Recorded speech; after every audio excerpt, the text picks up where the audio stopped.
So hello everyone, it is my pleasure to introduce our speaker, Dr. Judy Pa. And Dr. Pa hails from UC San Diego, and she is the co-director of the Alzheimer's disease cooperative study and professor of neurosciences. And she holds the Shiley Chair of Alzheimer's disease. Dr. Pa has 20 years of human neuroimaging experience and directs a research lab focused on Alzheimer's prevention and risk factors. One area of her research program is focused on understanding women's risk as it relates to Alzheimer's disease and prevention and intervention. Dr. Pa is currently the principal investigator of grants focused on examining phenotypes of risk, which include the interplay between sex, gender, and epiogenotype, the major genetic risk factor for Alzheimer's disease. She leads a research lab that is dedicated to mentoring the next generation of scientific leaders, early career researchers, and graduate students. Please join me in welcoming Dr. Judy Pa. And again, one quick note, feel free to type your question to the Q&A box at any time during the talk. We will address them at the end of the talk during the Q&A session. Thank you very much, and I will stop sharing my screen. Thank you, Jaren. Thank you for that introduction. Hi, everybody. Good morning if you're still on morning time. I am going to hide this here. I'm in California, so it's 8 a.m. So I was trying to move around a little bit to find some good light. So thanks for bearing with me. So I'm really excited to be here. I think our WBHI seminar series is still really in its infancy. We've had a few talks come through, and I'm really enjoyed listening to those. And I'm really pleased to speak today about our work on a sex-specific lens on Alzheimer's disease, evidence from clinical trials and big data. So a little bit about who I am. I was born and raised in Las Vegas, Nevada. Not many people are. I was named Judy after Judy Garland. I'm 99.7% Chinese. This is according to 23andMe.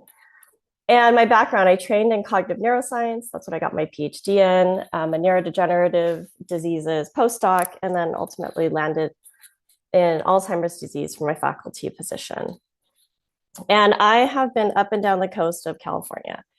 So I started at UCI for my undergrad and my PhD. I went up to UCSF for my postdoc and my faculty position.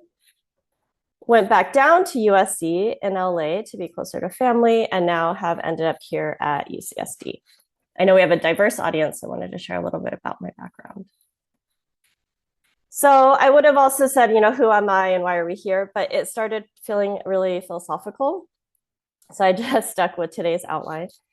And I'll just briefly talk about history on Alzheimer's disease and a focus on women. And then old and new Alzheimer's clinical trials and drug effects in women, recent work on Alzheimer's and women's risk using existing data, mostly from our work, and then a convergence of clinical trials and observational data. And then I want to make sure we have ample time for questions at the end. So if we have time, I'll just mention some how-tos, and if not, we can skip it. Okay, so there's a lot of different phenotypes of risk for Alzheimer's disease. And I skip over a lot of the biology because I know you've had a few speakers already who are really focused on Alzheimer's disease. I think you've gotten that around amyloid and tau and plaques and tangles, and really just jump into some of the recent work. So one of the phenotypes of risk is women. And you can see that here in this Times Magazine article from nearly 15 years ago. So already 15 years ago in 2010, there was this recognition that women were disproportionately affected. So we know 2/3 of Americans with Alzheimer's disease are women. At the age of 65, a woman's estimated lifetime risk for developing Alzheimer's disease is 1 in 5, whereas for men, it's 1 in 9. So there's already this marked disparity. And then not only are women affected by the intrinsic biology, but also outwardly. So 2/3 of caregivers for both Alzheimer's disease or other causes of dementia are in fact women. So while we recognize that both women and men develop Alzheimer's disease, we think the underlying reasons may be different. Should be no surprise there. Women are different than men, and as opposed to women being viewed as smaller men. So if you dig into this Times article a little more, you can really see back in 2010, there was a focus on women. There's a woman here looking in the mirror, and you can see that her image is really blurred out as she's starting to lose her memories. A little bit more about her life and her family and her daughters and spouse. And then more about the biology. And what's really notable is that there's a focus on women as patients in this article, but there is not one woman scientist quoted with relationship to Alzheimer's disease and the pathology. And then it really ends with an editorial by a woman who has early stage or early onset Alzheimer's disease. So she received a diagnosis at a relatively early age, and she's starting to write about how she's losing herself. So not only is the article focused on women about the biology, but even the targeted medication ads. So back almost 20 years ago now was the first FDA approved drug for Alzheimer's disease, and it was Aricept or donepezil, and one of 3 cholinesterase inhibitors that was approved. And you can see it's a woman here with her mom who says, I want to give to the woman who always gave to me. So really a focus on women, but without truly trying to understand women. And I found this curious, and as I started digging into sex differences a bit more, was pleased and also dismayed to find that there was one paper, this paper that I cite here, Haywood and colleagues, 2006, which was a comprehensive review on sex differences in cholinesterase inhibitors. And so there was some early work being done on looking at sex differences within these medications, but really not much after that. It sort of petered out. And then, I dug into it a little bit more, and it seems like, as is usually the case, it's a bit of a mixed story. Sometimes there's sex differences, sometimes there's not, but wanted to mention that here for those of you that are interested. So now fast forward from back in 2004 when those drugs were approved. Now 20 years later, the US FDA approves a new drug, actually 3 drugs. And so there's aducanumab called Aduhelm, which is fallen out of favor and is not available anymore. Lecanemab with the very cute name of Leqembi, and donanemab with also a fun name, Kisunla.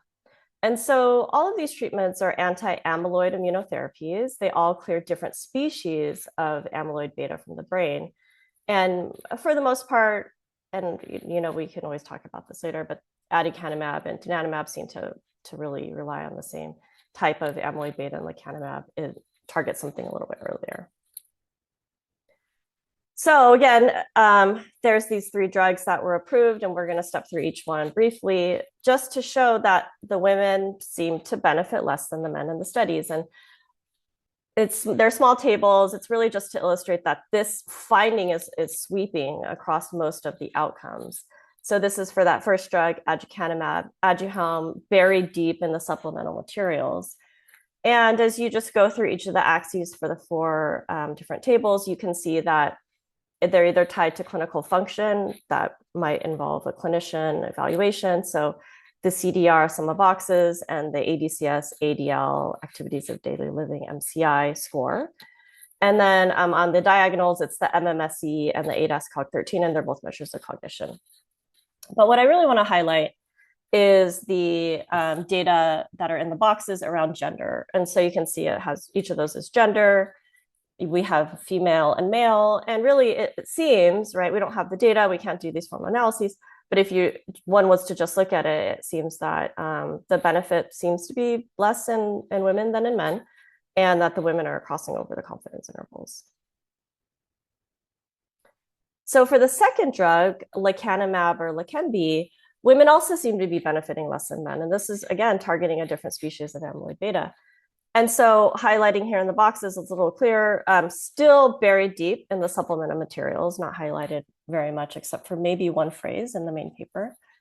Women and men are benefiting differently. So they're both on the side of favoring lecanemab with the green arrow, but the women again are crossing over the confidence interval, and the men are really dramatically not. And one can see pretty clearly in the last column that the percent slowing of decline seems to also be numerically valuable, different. So men are slowing decline by 43%, women 12, right? So the papers overall give the aggregate of all participants, and it's around 36%. But when you break it up by men and women, it's 43% in men, 12% in women. This is also true for the ADAS-Cog13, which is another measure of global cognition. So you can see women 18%, men 34%. And then if we go to this last drug here on donanemab or Kisunla, interestingly, no notable differences between men and women. So if you again look at the boxes, we have the CDR sum of boxes. It's a little different here because they're talking about high and low tau populations. But if we were to just look at the sex differences here, they seem much more overlapping and quite far from the confidence interval or the 0. So encouraging and discouraging. Excited that it was at least published in the primary papers. Discouraging because it's not getting as much fanfare as it should. So there are papers and increasing awareness and recognition of this and associated concern published in multiple forums. So Dr. Rachel Buckley has published this paper last year, a call to action to address sex differences in Alzheimer's disease clinical trials. This year, Dr. Marina Lynch has published this paper. It's a really nice, extensive review for those of you that are interested. A case for seeking sex-specific treatments in Alzheimer's disease, and goes into a lot of different pathologies with inflammation, immunology, and so forth. And then this last paper that I'm actually really excited about. So it's only available on medRxiv right now, but I suspect it'll be out quite soon. And it's titled The Higher Benefit of Lecanemab in Males Compared to Females in Clarity AD, which is one of the anti-amyloid immunotherapy trials, is probably due to a real sex effect. So this is a new simulation study using ADNI data, indicates that lecanemab sex differences are unlikely due to chance.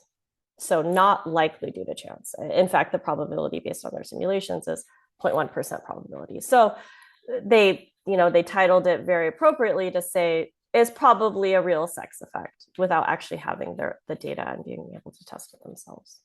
So just mark that here for those of you who are interested to be able to keep an eye out for this paper. It is available on medRxiv, and then eventually the peer review paper should be out, is my assumption.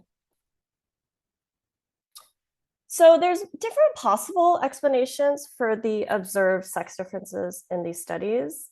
One is, and this is based on what we know about women pathology for tau, is that differences in pathological burden in women and men may exist in those who are entering trials. So the women who are entering trials are different than the men who are entering trials in the underlying pathology, and keeping in mind that there's substantial evidence to suggest that women accumulate tau at faster rates than men and earlier, despite having the same level of cognition. So the inclusion into these trials is, one, you have to be amyloid positive because it's an anti-amyloid therapy, but one also has to have a certain level of cognitive impairment. So it could be that women have greater tau pathology than men in these trials, but the same level of cognitive dysfunction tied to this early female resiliency to pathology.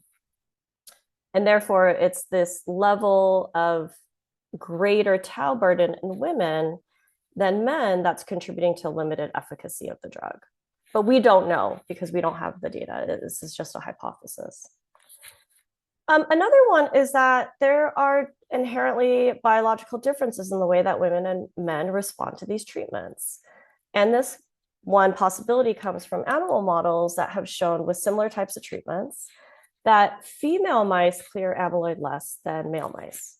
So it could be mechanistically that the way that these treatments are affecting the brains of men and women, or female and male rodents, are different. And truly, I think at the end of the day, it's likely many other very complex reasons. But we have to start somewhere, and we have to start thinking about it. And truly, what we need is the data. So just a quick interim summary. One, the prevalence of Alzheimer's disease is different in women than men. Could the treatments also be? We need access to clinical trial data to better understand sex differences in treatment. Can the FDA mandate clinical trials data sharing?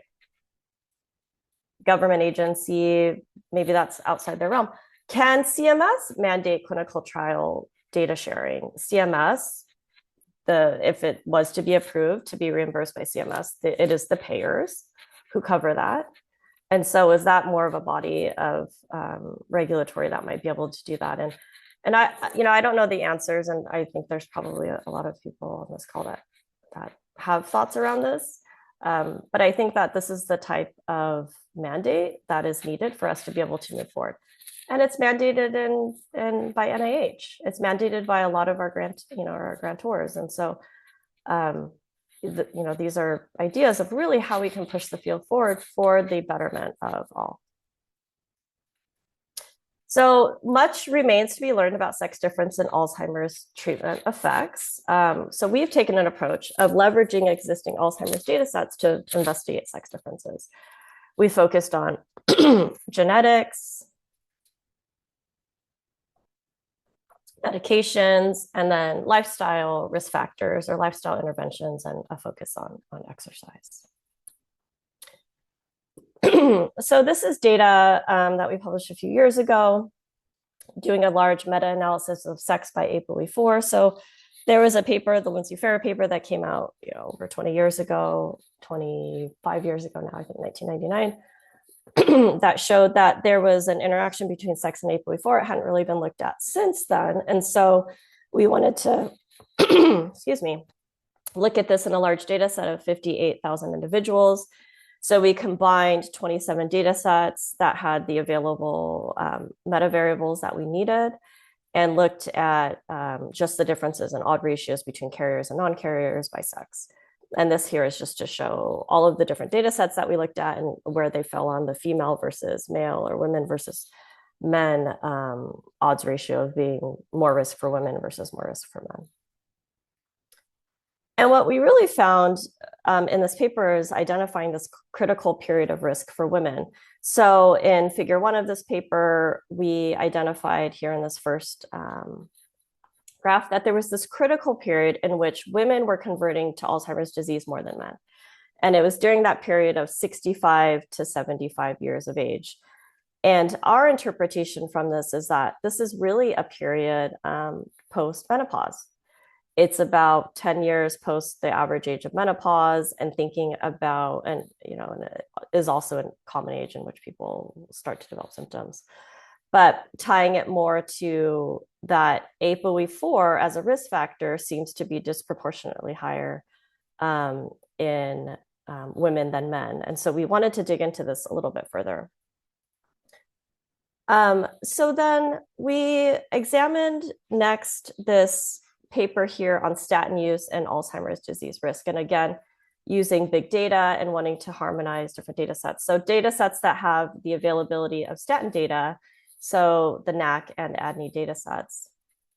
And just a table to show that there's a lot of differences between groups, as expected, between statin users and non-statin users. So statin users, of course, would have more vascular risk factors than non-statin users. That's why they are on it. They are more ApoE4 carriers. You can see 50% on average between men and women are ApoE4 carriers in statin groups versus non-statin groups. So a lot of the aspects that we expected, and wanting to understand the association between statin use and sex differences on Alzheimer's disease. And this is ongoing work. So what we found is that women statin users have smaller hippocampal volumes and poor memory function. So at the very top is the left and right hippocampi. On the bottom are 3 different measures of cognition. So the MMSE, a measure of global cognition, the logical memory delayed for long-term memory or longer-term memory, and then Trails B, which is an executive function task. And what we see is that overall, and this is controlling for overall head size, all of the potential confounders that we might have between men and women with respect to imaging, and that overall, women statin users had smaller brain volume than women non-statin users, and then there was some differences between men non-statin users and statin users. And then when we go down to cognition, we see that this effect for women is also pronounced in memory, with some minor differences in men for the MMSE and nothing in executive function. So we were highlighting the memory finding here because it associates mostly with the underlying functional neuroanatomy of the hippocampi. But what was interesting is then we started to look longitudinally, so that was all cross-sectional data at baseline. And then we looked longitudinally and found that, in fact, women statin users progress faster to Alzheimer's disease, dementia.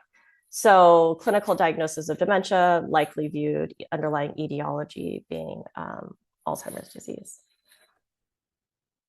Jaren, do you have a question or anything? Oh, okay.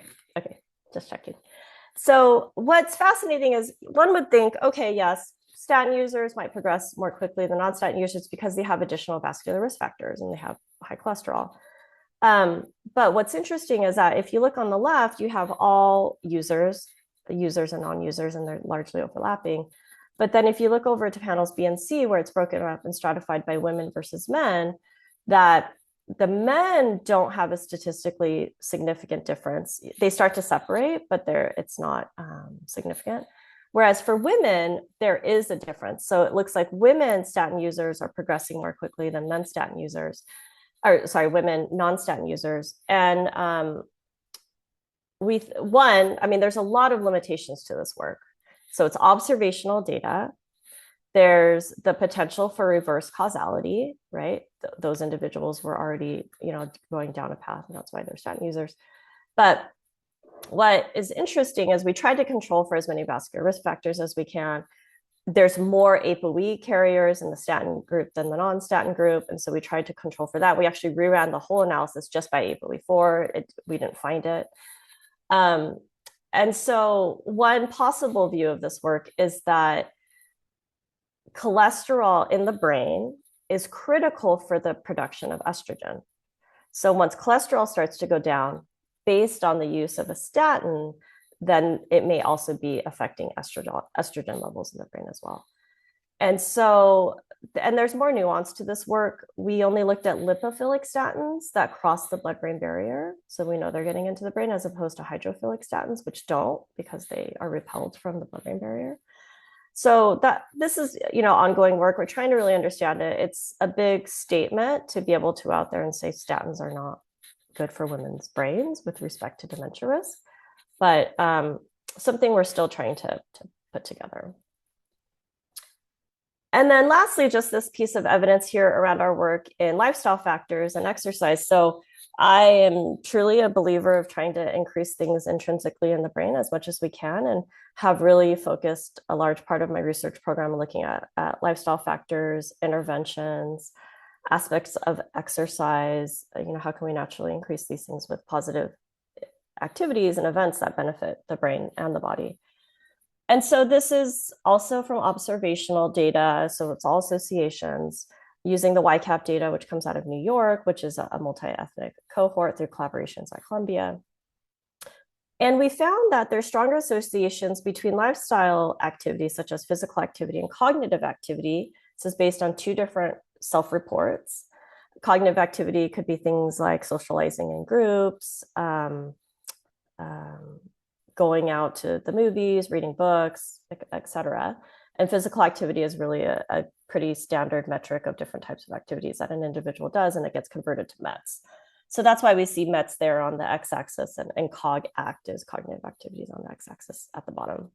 So essentially what was found here is women are the blue line, and you can see that women in generally have a stronger association between these different activities and cognitive reserve. And we didn't look generally at cognitive reserve. We tried to break it up by speed and memory, and had more findings for speed than memory, but also had findings for memory. So in general, these types of activities could be benefiting. I mean, it's an association, are associated with better cognition in women than in men. But what was interesting is that, and the data aren't shown here, is that this effect in women was attenuated in ApoE4 carriers.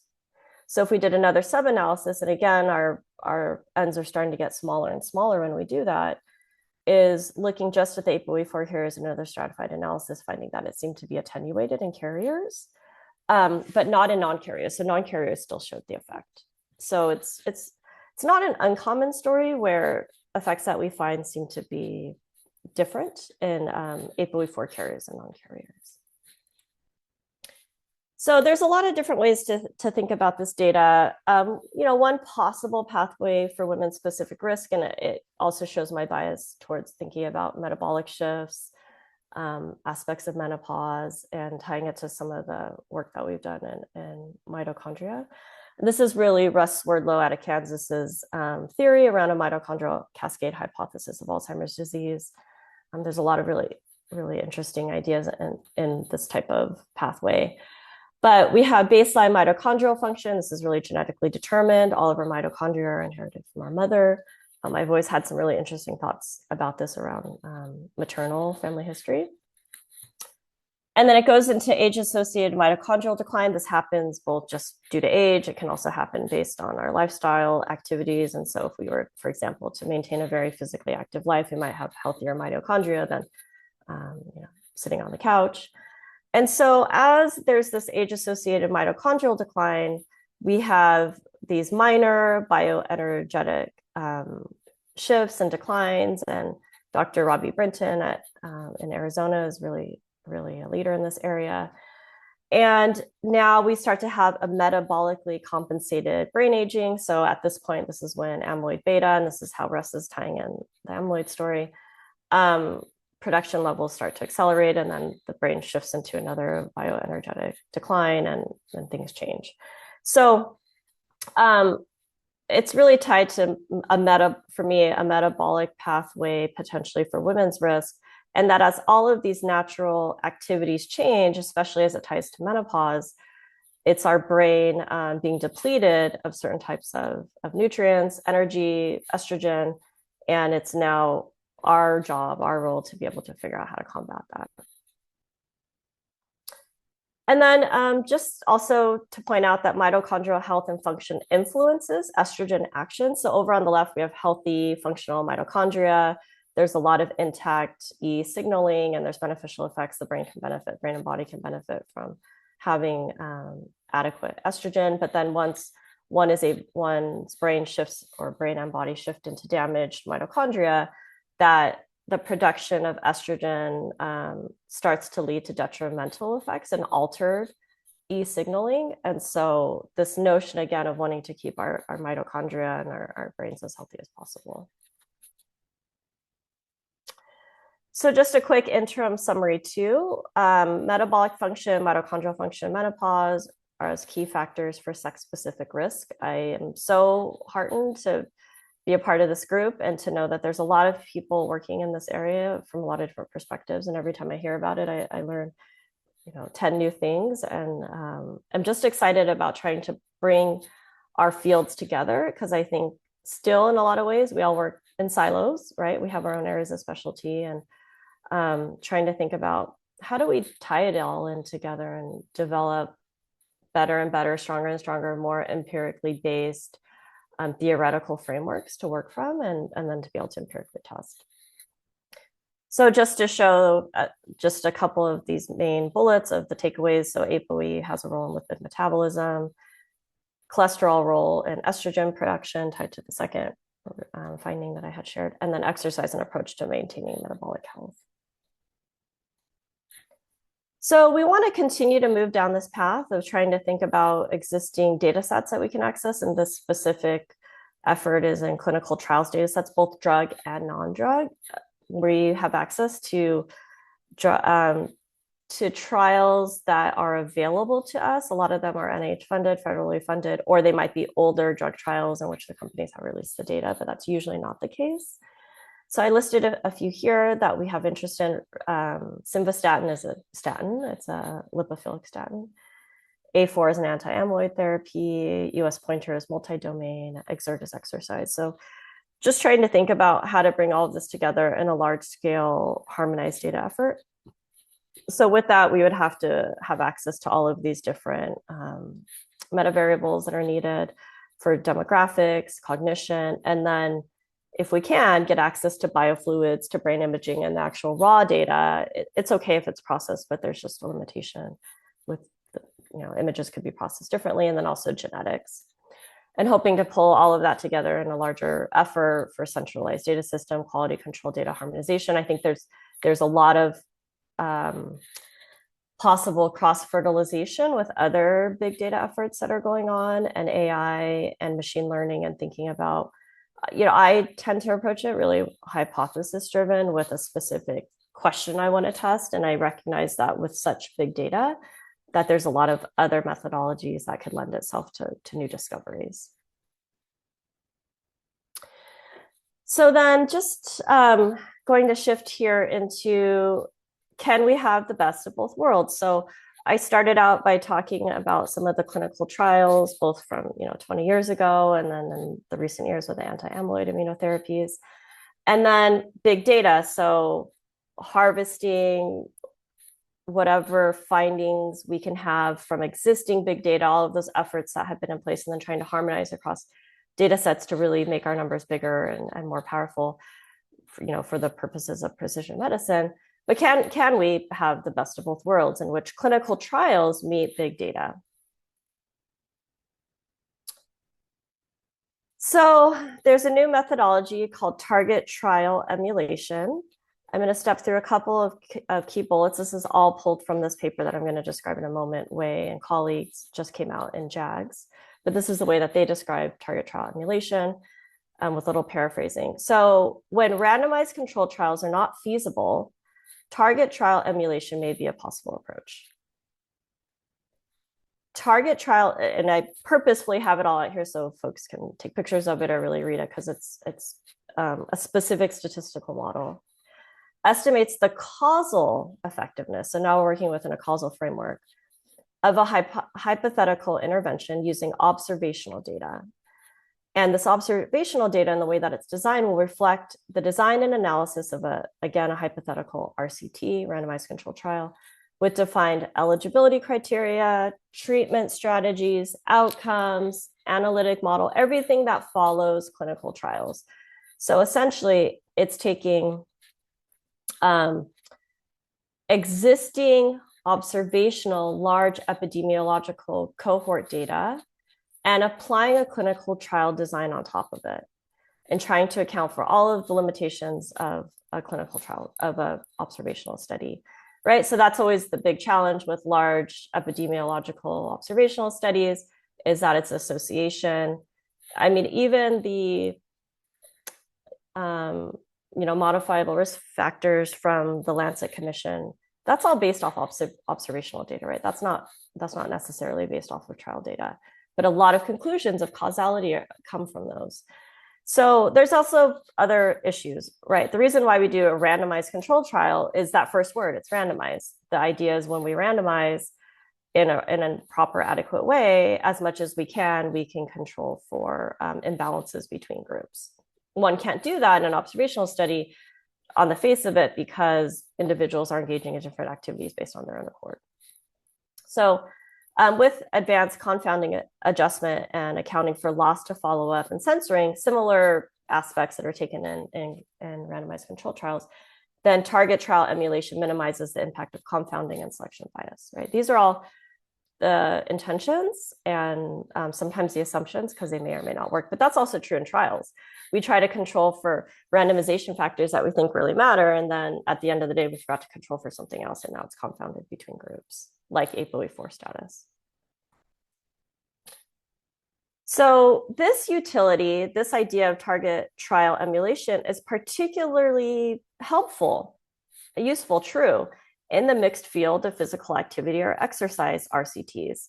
So there's a number of large epidemiological studies on physical activity associated with dementia risk. And then there's a number of randomized controlled trials that have actually taken individuals who are sedentary and given them an exercise trial. And the field's very mixed. So what's nice is that's what they took on here in this paper. So this paper just came out in JAGS, physical activity initiated from midlife on risk of dementia and cognitive impairment using the health and retirement study, using the HRS dataset. And we were lucky to write a short editorial on it accompanying this paper. And I'm just sharing it here because I love our title, which is Midlife is Good for More Than a Crisis, Exercise for Dementia Prevention. So read the main paper if you want to hear a couple of highlights or cliff notes from Laura Fenton and I, you can go to our editorial. So Wei and colleagues used this target trial emulation study. It's the HRS meets physical activity. That's that one measurement that they pulled out of HRS because we know HRS is really expansive, and had a finding on sex differences. So they use it. It was very large at the outset, and it really got just dwindled down to 1,500 participants because of the available data that was needed. So it's 1,500 participants, midlife, 45 to 65 years of age, cognitively unimpaired and sedentary at baseline. They used self-report measurements recorded over 12 years. So they had 6 waves. Each wave is 2 years, and so it was over a period of 12 years. They use, just like we do in clinical trials, standard clinical trials analyses. So intent to treat analyses and ITT analysis, and then a per protocol. So in their ITT analysis, they found a 30% relative risk reduction of dementia for those individuals that started exercise. ITT is anybody who starts the intervention in a clinical trial, and you might get dropout, they still stay in the study. And then we oftentimes do a per protocol analysis after that. Well, what about the people that actually stayed in the trial? Here, what is it? What about the people who actually sustained physical activity for those 12 years at each wave as it was measured? And what's interesting is in the per protocol analysis, 49% relative risk reduction of dementia. So it at least is following in the right direction. 30% of individuals who at least started but petered out at some point, and then those individuals who started and maintained 49% relative risk reduction. And what they found in sex stratified models was that these effects were more prominent in women than men. I mean, pretty dramatically so. There's a lot of other findings in the paper, and I really encourage everybody to go read it.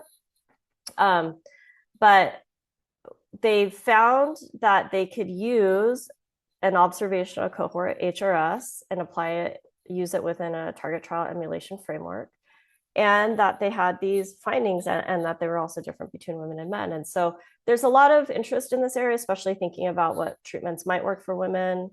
There are other papers that have found that exercise effects may be stronger in women than men. I think that there's a lot of nuance to that. It depends on the type of exercise and other factors and who the participants are. But also the key design factor for Wei's paper is the duration of 12 years. That is the biggest limitation of trials, is that when we do exercise studies, we do them for 6 months, 12 months, maybe 24 months, right? There might be one study that came out pretty recently that I think was much longer, maybe 5 years, but I think that's probably, it's a complicated story. But what is really interesting about Dr. Wei and colleagues' paper is that the duration was 12 years, and they were able to look at it over 12 years. But please go look at the paper. There's a lot of really interesting aspects about inverse probability weights, trying to make sure they had matched individuals to the different ways that they look at it. And so it was a really interesting paper. And then just a quick graph here to show that what the data look like for the ITT analysis. This is women only and per protocol. And you can find this in the paper. It is in supplementals, but you can see essentially that it's women only, those individuals who were blue, who started exercise on the left, maybe stopped at some point, versus who started exercise on the right and sustained, actually had lower incidence of conversion to dementia. I mean, much lower. You can see how low that blue line's, relatively flat. Okay, so all of this to say that, we look at big data, the findings that we have are on the level of 1,000 individuals. We have work on the level of 50,000 and 100,000, all to look at sex differences. But really, our ultimate goal at the end of the day is a targeted treatment for an N of 1. So I just want to bring us back home for why we do this work. So let's just say for a given individual, this is now a little bit of a case study that has protective factors. So 18 years of education, is still working, high demand job, cognitively demanding, no depression, non-smoker. Those are all protective factors, but it has several risk factors. So is 66 years old, is a woman, subjective MCI, sedentary behavior, hypertension that is sort of treated, but not treated well, BMI of 27 and is an APOE4 carrier. So at the end of the day, the reason why our work tries to look at a variety of risk factors, a variety of treatments, and tease this apart is because we want to figure out in a use case like this with these protective factors and these risk factors, what do we target? We know that behavioral modification is really difficult. It's hard to get one person to change one thing about themselves, let alone 5 things about themselves. And so if we were looking at a use case like this and thinking about a personalized prevention profile and program for this individual, we might target first, and this is, kind of my bias comes in, their sedentary behavior. So get them on an exercise program that they enjoy, right? It's hard to get somebody to change something about themselves. It's even harder to get them to change something about themselves that they don't enjoy. But if we can, in all of our efforts, try to have improved health, to think about it in a way that is really in partnership with the person. So target the sedentary behavior with physical activity, target the hypertension with proper treatment based on either antihypertensives or another approach. And I just mentioned antihypertensives because of the Sprint Mind paper that found out that reported aggressive hypertension really had positive dementia outcomes.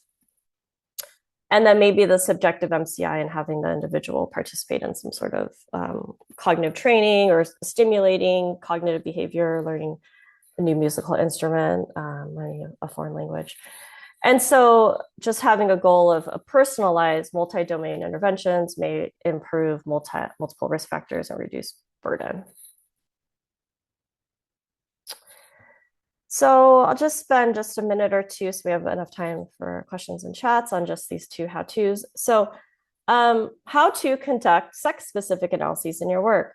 So I thought that this would be useful to put together because I, in all of our sex differences papers, have had every possible approach from a reviewer said to me. So why did you do it this way? Why did you probe for interactions? Why didn't you probe for interactions?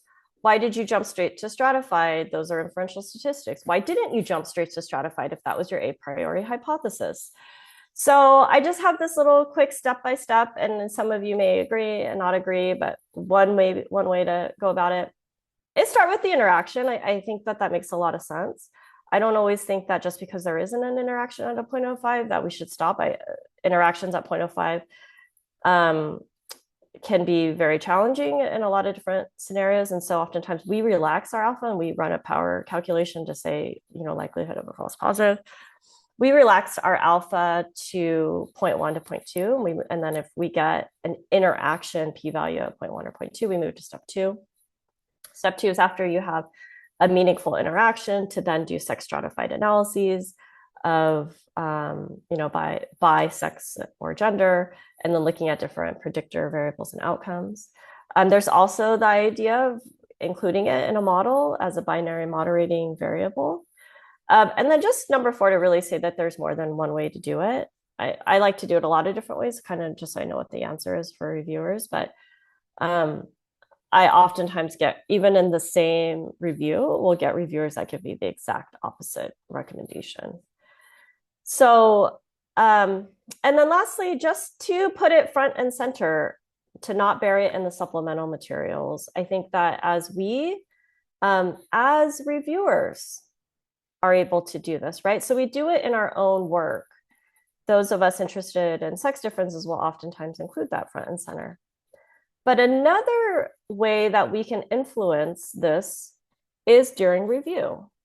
So individuals, we know, NIH requires this. We know that this is ethically, scientifically valid to be able to look at differences between men and women. We do during review, we will ask to look at sex differences. You had a really interesting finding. Did that differ between men and women? And, or even between, in animal studies. And so that's not only in our own work as the authors, that is another way for us to help elucidate what is happening with sex differences, is to mandate that during review, right? It is both scientifically valid and ethically valid. And then how to get involved. So just a quick mention that there's different ways to get involved. OSSD has really been a favorite for me. I've gone the last 2 years, and every time I learn so many new things and meet a lot of new colleagues. And so I've really enjoyed that. It's in Albuquerque, New Mexico this year, first week in June. The Alzheimer's Association Sex and Gender Differences PIA, this is a special interest group through iStart, and it's free for students. So that's another way to join it. And Dr. Rachel Buckley is our current chair of this PIA. And it's been a lot of fun to be a part of it. We also have other special interest groups, and I just list a couple here. I'm sure there's many that are missing, but we have Worldwide Fingers Working Group that is starting to look at sex differences.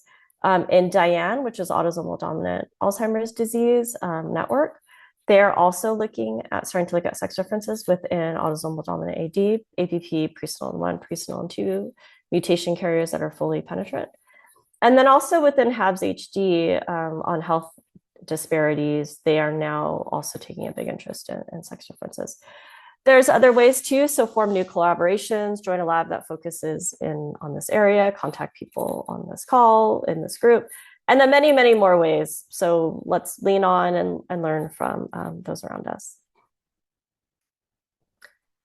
And then there's so much work in this area, and there's so many incredible investigators. I just wanted to briefly shine a spotlight. There's many more topics under investigation by incredible investigators. So sex differences and dementia risk by race and ethnicity, and looking at the effects of intersectionality.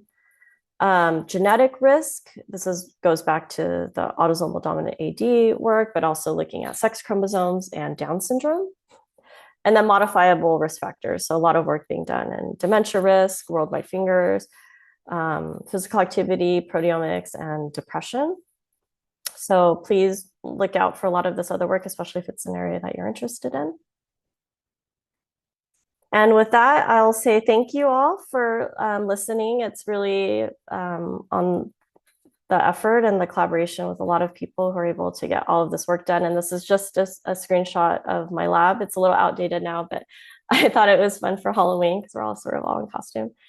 And, a part of the ADCS, Alzheimer's Disease Cooperative Study, which I'm the co-director of at UCSD and has done pivotal Alzheimer's disease clinical trials for the last 30 years in the field.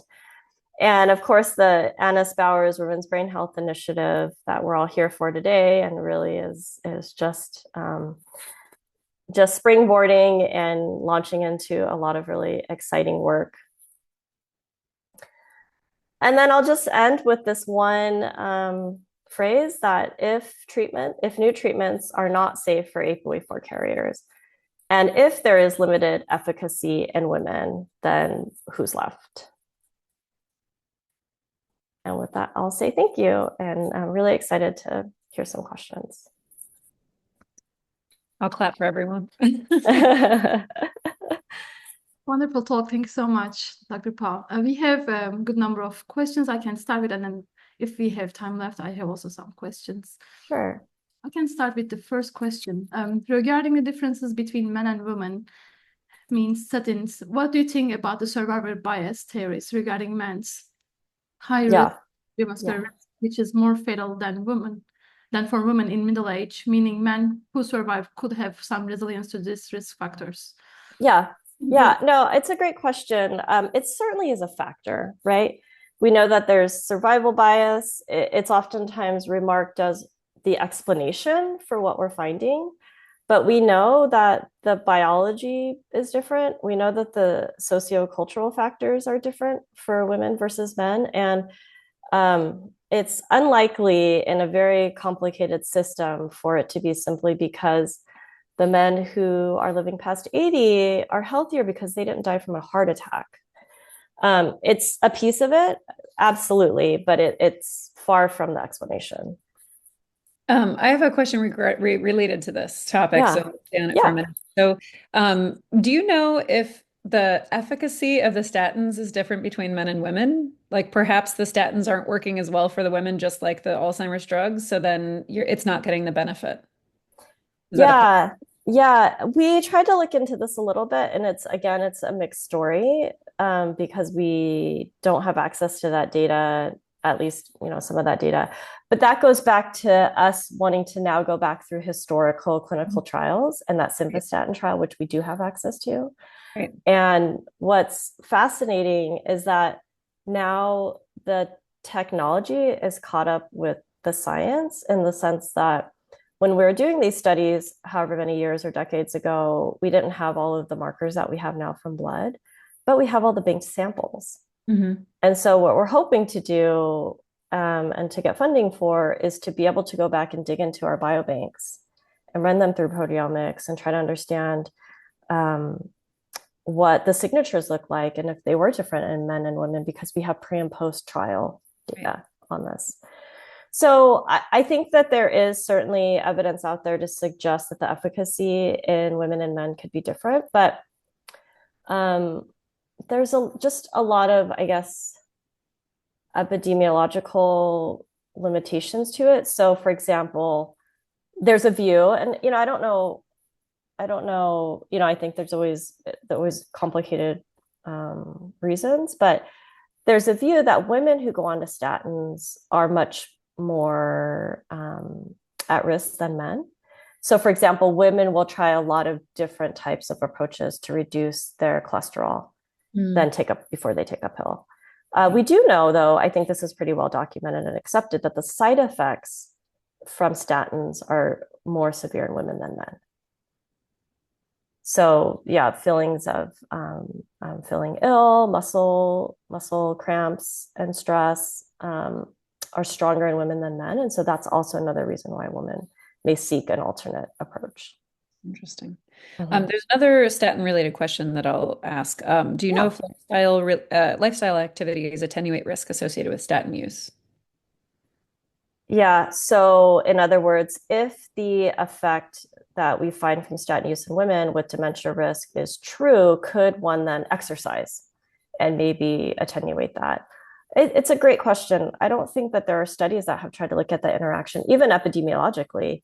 Certainly it would be difficult in a trial to try to put people on statins. Yes, no, exercise, yes, no. But from observational studies, it's probably something that we could look at. Yeah. I have a question regarding the statin use. You were showing some significant difference in the right hippocampus and left hippocampus as well. I know it is like an ongoing research. Did you ever check like the other brain regions as well? Yeah, so that specific project, we do have access to all of them because it was run through FreeSurfer. And we went through and QC'd, 4,000 left-right hippocampi. So we did a really deep dive into the hippocampus and did not venture outside of that for different reasons. We were really focused on the hippocampus from an Alzheimer's disease risk aspect. But we certainly could go back and do a bigger, broader look just across brain regions, or maybe an Alzheimer's disease brain composite, and look at that. But it was really hippocampal specific for a lot of mechanisms too, tied to cholesterol and statin use. That was the ROI that we honed in on.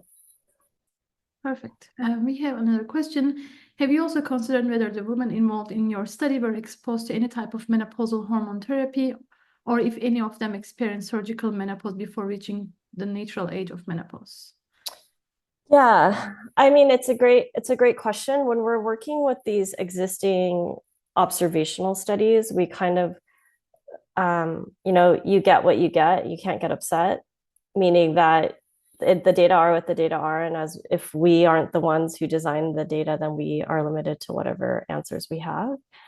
And with questions like that, they're oftentimes not collected, and they're not collected reliably. And I think this is actually one of the initiatives within the Women's Brain Health Initiative, is to develop a good reproductive history questionnaire to be able to be used widespread, both in a longer form and then an abbreviated form. But the short answer is we tried to look at that in a few of our different studies, and it's usually very few individuals, and we didn't think it was reliable, so it wasn't included in the analyses. Perfect. I think we have one last question. Do we know anything about people who were not sedentary before 45, 65 and relative risk reduction of dementia? You were mentioning sedentary to be risk factor, but maybe you want to elaborate more. Yeah, so this question's tied to the Way paper, and it was a part of their design, which was to look at people who started out sedentary but started exercising, and that's to fit trial design in the sense that when there's an exercise trial, we take individuals who are sedentary and we give them an exercise program. So any individual who maybe was a lifelong marathoner or runner or soccer player wouldn't have been reflected in that because they would have indicated that they had exercised prior to the age of 45. But it's a good question. And I'll just say that, that the Way paper and many other papers suggest that is it midlife?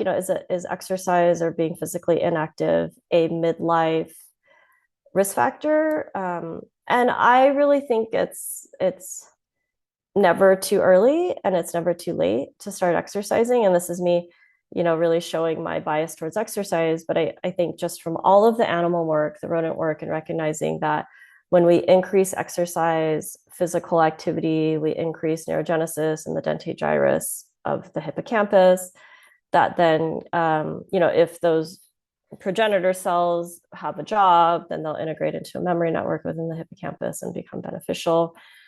Plus the plumping of neurons and synapses and synaptic activity in frontal cortex with exercise, that there's so much animal work, there's substantial human work. I know the clinical trials data are a bit mixed, and I think it is tied to partially what the Way paper was getting at, which is that it's tied to too short of duration. That there's ample evidence to believe that estrogen or that exercise has positive brain effects and body effects. And I think we also feel it, right? Like it's an endogenous way to increase a lot of positive events in the brain when we exercise. We can feel it. And I'll say all this too. I'm not an exerciser. I'm not. And my lab always gets on me about this because they're like, what are you doing? You know all this. And to say I'm not an exerciser, meaning I'm not a marathon runner. I'm not outside on a soccer field every day, or I never was my whole life. I like sports. I will play basketball, and my kids play volleyball, and I love going for walks. I love hiking. There's a lot of activities I do, but just to say that for all of you listening, I'm not that person that is the runner and trying to get everybody to run. I recognize the difficulties. I'm actually not a runner. I'm a walker, and that's what I love. And so just all to say, it's never too early. It's never too late. Start now. Do it for your brain later. I know it's hard because it's a really delayed gratification, but the evidence to me is just overwhelming that we can't do it. We can't not do it. I'm going to sneak one more question in. This is related to the drug trials in Alzheimer's disease being more effective in males. Do you know if the preclinical studies were done in male and female mice both, or were they only done in male mice? Yeah, no, mostly male mice. So it's yeah. Exactly. Okay. It's like a vicious cycle that's just perpetuated itself. Right. Exactly. Okay. Yeah. So we have to be active. We have to keep calling for it. I'm dead serious when I think we as reviewers need to be the ones to hold people accountable and say, well, what about the sex differences? And we need to look at this. I mean, this, what you're finding is really important. And we think, there's ample evidence to suggest it could be different between men and women. So that's the problem, right? It's done in male rodents, male animals. It's done in men and women, but now the effects, not surprisingly, seem to be different between men and women. And then it just gets perpetually worse from there, right? Because it's just a very homogenous group of individuals who was looked at in our trials. But we're trying to get better. We're trying to diversify. Yeah. All right, so might have time for one more. So this is from Tracy Butler. She said, great talk. What is your opinion about the apparent lack of benefit of estrogen supplementation on cognition, brain structure, and AD risk? Note, I believe focus on estrogen is misguided, and I'm a PI on an NIH-supported trial of non-estrogen hormonal treatment for women with AD Lucinda. Yeah. So, thank you for that question.